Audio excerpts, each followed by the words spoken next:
S Maharashtra ಚುನಾವಣೆ ಯಾಕೆ ಇಷ್ಟು ಕುತೂಹಲ ಕೆರಳಿಸಿದೆ ಅಂತ ಅಂದ್ರೆ ಈಗಾಗಲೇ ನಾನು ಹೇಳಿದ ಹಾಗೆ 2 ಒಕ್ಕೂಟಗಳಿದ್ದಾವೆ. ಜೊತೆಗೆ ಅಲ್ಲಿ ಟೋಟಲ್ ಕ್ಷೇತ್ರಗಳು 288 ಇರೋದು.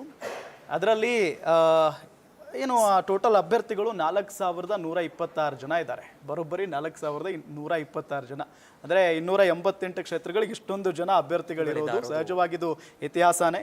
ಏನೋ ಅಲ್ಲಿ ಬೇಕಾಗಿರೋದು 145 ಮ್ಯಾಜಿಕ್ ನಂಬರ್. ಹಾಗಾಗಿ ಈ 2 ಒಕ್ಕೂಟಗಳು ಬಹಳಷ್ಟು ಪ್ರಯತ್ನವನ್ನ ಪಟ್ಟಿದ್ದಾವೆ. ಏನಾಗುತ್ತೆ ಅನ್ನೋ ಕುತೂಹಲ ಅಂತೂ ಸಹಜವಾಗಿದ್ದೇ ಇದೆ. ಈ ಮಹಾರಾಷ್ಟ್ರ ಚುನಾವಣೆ ಇದೆಯಲ್ಲ, ಇದು ಕೇಂದ್ರ ಸರ್ಕಾರದ ಮೇಲೆ ಒಳ್ಳೆ ರೀತಿಯಲ್ಲೂ ಕೂಡ ಎಫೆಕ್ಟ್ ಆಗಬಹುದು, ನೆಗೆಟಿವ್ ಆಗಿಯೂ ಕೂಡ ಎಫೆಕ್ಟ್ ಆಗಬಹುದು. ಯಾಕೆ ಅಂತ ಹೇಳಿದರೆ ಕಳೆದ ಬಾರಿ ಲೋಕಸಭಾ ಚುನಾವಣೆಯಲ್ಲಿ ಮೋದಿ ಅವರಿಗೆ ಅಥವಾ ಈ BJPಗೆ ಅಷ್ಟೊಂದು ಅನ್ಕೊಂಡಷ್ಟು ಮತಗಳು ಬರಲಿಲ್ಲ. ನೀವು ಗಮನಿಸಿದ ಹಾಗೆ ಬಹುಮತ ಬರಲಿಲ್ಲ. ಇದಕ್ಕಿಂತ ಅಂದರೆ ಕಳೆದ ಚುನಾವಣೆಯಲ್ಲಿ ಅದ್ಭುತವಾದ